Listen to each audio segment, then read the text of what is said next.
Guys, I can't believe it. I'm actually just even a little bit excited about this current Oscar season. Who knew that nominating a majority of good movies in every category, including Best Picture, would actually make me feel just the tiniest bit anticipatory about your ceremony? It's almost like that should have been the point all along, but somehow they lost the plot along the way in the last few years. Besides the odd bad movie being nominated, like Jurassic World Rebirth being nominated for Best VFX over good movies like Wicked for Good and Superman, I don't have any strong negative feelings towards these movies based on their quality. This is especially so with this year's selection for Best Picture. Dare I say, this is the best lineup we've had all decade, with all these movies ranging from pretty good to some of the best and most important movies of the last few years. I can't state how happy I am with this lineup, with the exception of one entry. Not because of its quality, like I said, the weakest film here is at least pretty good, but rather, it represents the mistake the Academy still can't seem to get right when selecting the films they consider to be the definitive best movies of the year, and how they overshadow what should be the true recipients of that honor. You probably know which one I'm talking about, so let's talk about the film, shall we?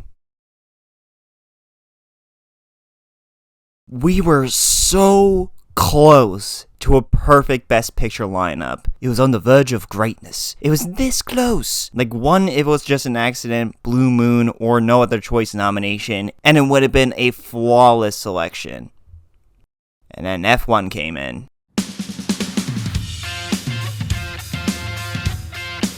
Now, despite the hatred I have for this movie getting in over other movies that deserved it more, I do like this film. It's no Emilia Perez, which is always nice, and this is easily the most I've liked a bottom tier Best Picture nominee since I started this series back in 2023. It does have some great merits behind it. It has some truly dazzling race sequences with some pretty seamless effects. The performances are all solid, especially from Kerry Condon and Damson Idris. The filmmaking is all very well done and fun. It's not boring, which is always a plus, and it's a really good dad movie. The kind of movie you watch with your pops and you both just enjoy it while it's on. And then he turns to you when it's over and says that's one of the greatest movies he's ever seen before ultimately forgetting about it in a week. Because that's all this movie really is. It was fun and enjoyable while watching it in the moment, but I've not at all thought about it much since. It's another by-the-books underdog / old-timer past his prime looking to have one last ride before passing off to the next generation story that you've seen in plenty other movies and shows. Hell,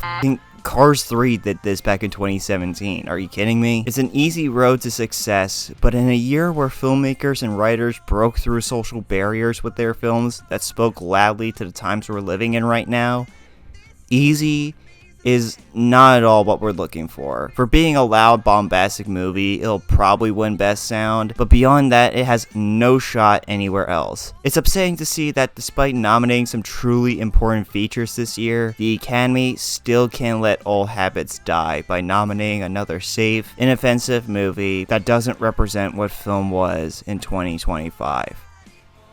You know, I'm gonna say it. I think I would have accepted Wicked for Good getting in over this. I don't love that movie either, but at least that film had Jeff Goldblum. What does this movie have? Y'all.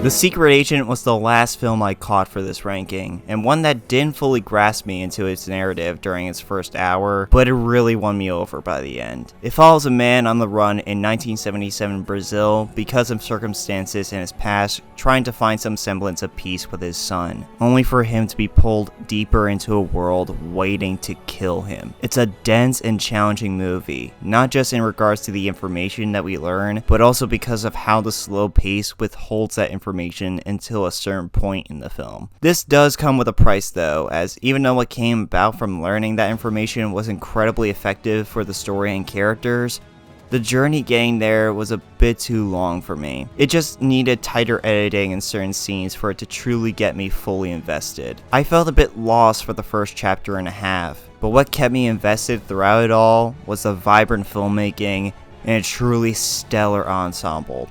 Everyone's rightfully praised Wagner Moura's quiet but moving performance, but the rest of the cast, down to the background extras, feel so rich and alive in their performances. Everyone here is directed to feel like there's a whole other movie waiting for their stories to be told, and I just found that incredibly impressive. And the messages of protecting memory, not just for you but for others in order to inspire future generations, and to make sure they stay alive in people's minds, is really well done and incredibly necessary today. So while it's not my favorite nominee here, nor even my favorite foreign language feature nominee here, it's still a very captivating political thriller and a high recommendation for me.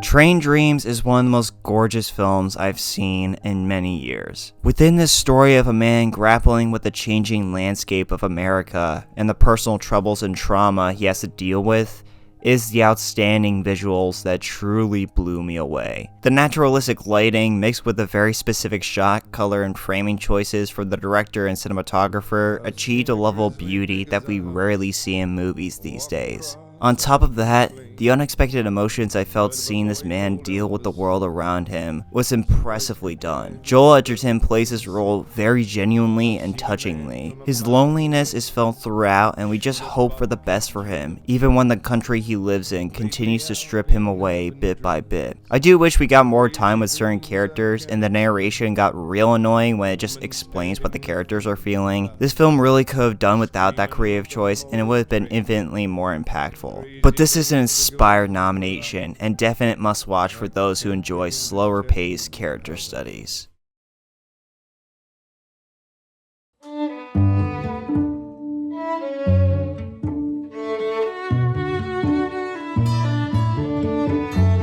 I was very afraid for the last few weeks leading to the nominations, knowing that Begonia was starting to lose steam as a potential entry, but luckily it was able to pull through enough, and I think it was a pretty great pick. Compared to Yorgos Lanthimos' previous Best Picture nominee, Poor Things, this is a far more nihilistic and dour movie in its tone, looking at the lengths that class division and conspiracy corroboration can lead to. Seeing this cat and mouse power play between Jesse Plemons and Emma Stone as he tries to get a confession out of her for being an alien is both extremely fun as it pokes fun at conspiracy communities like the Flat Earthers, and it creates a lot of chaotic sequences that I loved watching, but also very disturbing and engaging as it reveals more and more what led these characters to this point and why they do what they do, which all led to one of the most expected and unexpected endings of the year that I think sums up this film perfectly.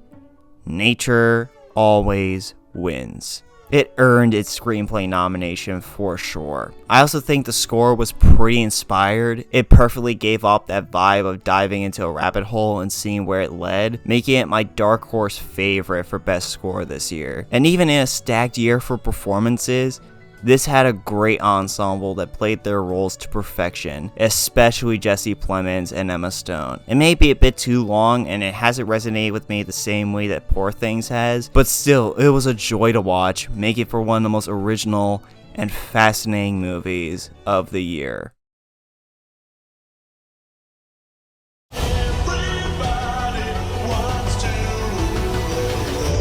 Yeah, Mari Supreme is still excellent, even if I don't have as much enthusiasm for it as I did when I first watched it. For me, I've thought about the impact that the other movies above it had on me more than the fun mess of events this film had. I think the performances are still excellent, the direction is so energized and unique, the series of events and the escalation of them is inspired, and I think Marty Mauser is just one of the most entertaining protagonists of this decade in film so far. It may not hit as much as other films here, and some story arcs don't have as much energy as others, but this was still a very entertaining movie with an all-timer performance by one of modern cinema's greatest actors.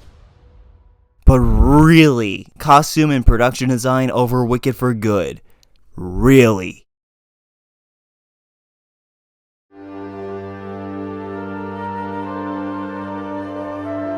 Yeah, this is an easy favorite of mine for films nominated this year. I love what this film does with some of the filmmaking, like the editing, which was a pretty inspired nomination, but it's absolutely a film carried by the screenplay and performances. I still stand by my opinion that this is my favorite ensemble of the year that I personally would give the award to against stiff competition. Everyone just feels so true to who they're playing here. No weak link in this chain of actors. Renata Reinsva makes her character so empathetic and understandable despite some of the choices she makes. Elle Fanning brings a very realistic level of confidence to her character, and even though her part of the movie feels the least involved, she still provides some of the film's most impactful scenes. Stellan Skarsgård is captivating playing his character's internal conflict, and Inga Ipsar Lilias is a damn star here, making her character so nuanced with her emotions towards her family. She's still my pick for Best Supporting Actress, even with other fantastic performances here. And yeah, I love the story of people looking to make right for each other, even though they know it'll be a difficult road towards forgiveness. It's emotional, true, and relatable all at once. Personally though, as much as I love this film and Joachim Trier as a director, I would have probably chosen someone else for Best Director. He does a good job here with how he moves his characters around in the shots. He's way more subtle in his approach. But for me, Jafar Panahi for It Was Just an Accident takes that similarly minimalist directorial style in a much more impactful way. Glad he and Trier got in for original screenplay as they both deserve it. I just would have swapped out the one that made it in for director with the other. Or Park Chan-wook, aka the Go of the Year, but God forbid the Academy ever makes me happy. Still, this is an excellent and emotionally potent film that could resonate with most people who watch it. That present scene though was inspired as hell, holy shit.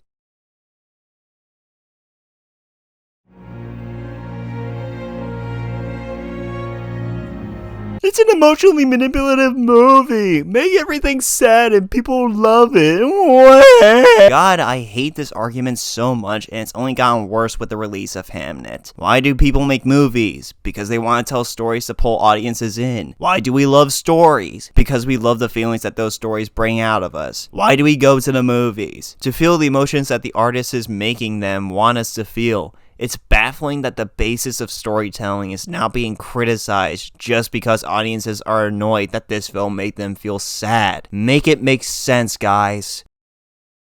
Anyways, yeah, I really love this film, and it's only gotten better with time. It's a powerful story of love, how one processes grief, and the impact that tragedy can have on our stories. It's a deeply meaningful film with one of my favorite leading performances out of anyone nominated this year. Jessie Buckley gives a powerhouse of a performance here, really making you empathize with Agnes' story and how she deals with all the trauma thrown at her all of her life. I still really wish that Paul Mescal had room to fit into the Best Supporting Actor category, even if he isn't my favorite supporting performance of the year, and the selection we do have is stacked as hell. He really grounds this icon in deep grief, while also selling the troubled artist side of William Shakespeare. Chloe Zhao did a wonderful job with this movie, even if some parts of it do feel a bit too slow for my liking. But with the mastery behind the camera, the brilliant cast here, and arguably the best third act of the whole year, not just for any Best Picture nominee here, any gripes about this film I have been slowly disappearing the more I think back on this movie.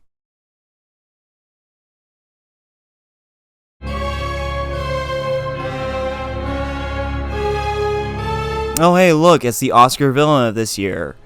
Apparently. Yeah, I simply don't get the hate here. I still think this is a gorgeous, masterfully crafted feature that wants to use the original Frankenstein story to tell its own fascinating version. I think its exploration of some familial and generational trauma, and the ways one copes with that, was captivating to see. The journeys each character goes on was engrossing. The cast played their roles extremely well, with Jacob Elordi really surprising me with his very empathetic and warm take on the character of the monster. He'd still be my pick for supporting actor, and the filmmaking is all at once immersive, enchanting, dreamlike, and powerful. Not much more to say. Even with all the hate this film has been continuously getting since release, my opinion remains unaffected by it.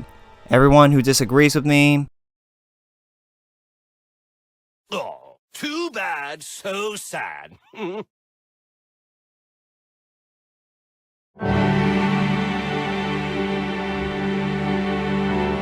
Yep, the big frontrunner of this year is a very deserving one. While not my favorite from Paul Thomas Anderson, One Battle After Another still ranks as his most accessible and relevant movie. The ways it explores its themes of fighting for a better future for the next generation onward with this story, these characters, and within the filmmaking is genius and impactful. The whole cast is on the top of their game here. Chase Infinity should have easily made it in for Best Actress, as she's easily one of the best performances of the year with so much passion and confidence she puts into her character. And seeing her grow into an inspiring young woman and learning from the mistakes that the generation before her made in her family was incredibly well done. Sean Penn was also excellent here, making his villains so enjoyable to watch because of how threatening yet pathetic he plays him. Leo gets to have so many fun things to do with his character. The phone call scenes are just insanely funny. I would have personally taken him out for someone like Jesse Plemons, Lee Byung-hun, or Joel Edgerton, but he's still great here. The filmmaking remains consistently fluid and confident, with so many sequences standing out as some of the year's most iconic because of the outstanding choices in the cinematography, editing, and music departments. The marriage of all three of those areas in the production together is nothing short of flawless. And while it doesn't have the emotional impact that I felt with something like Punch Drunk Love, it does have, in my opinion, PTA's most intense third act ever. I still think about that car chase after first watching it. Yeah, it's very clear to see what makes this film the big frontrunner for this year. It's ambitious, fun, captivating, and something we definitely needed in the times we're living in now. But while I'll be very happy to see this win the big prize, you should already know what I would award instead.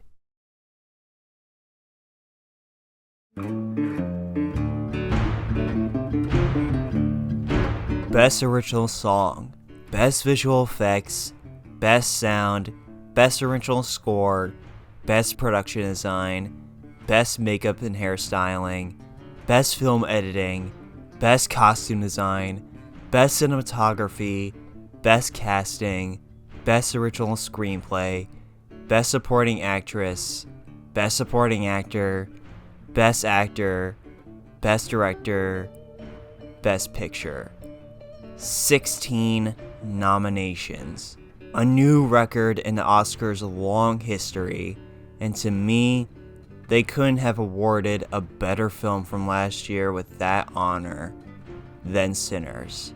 I've watched this film several times now, and each time I pick up on new things to appreciate about it. Whether it be the meticulous set design and costume choices, the revolutionary way this film was shot, not just in the film's crowning jewel of a scene, but in the ways it plays with the aspect ratio and how personal it feels with the many close-ups it has with these characters, the dynamic scoring by Ludwig Göransson that changes throughout the film, or simply by how much there is to dissect in the film's story, characters, performances, and themes. All of it spearheaded by Ryan Coogler, who has absolutely become one of my most trusted directors when it comes to making films that challenge the viewer, providing some of modern cinema's most confident and fun direction. This film has everything that makes for a worthy Best Picture winner, and then some.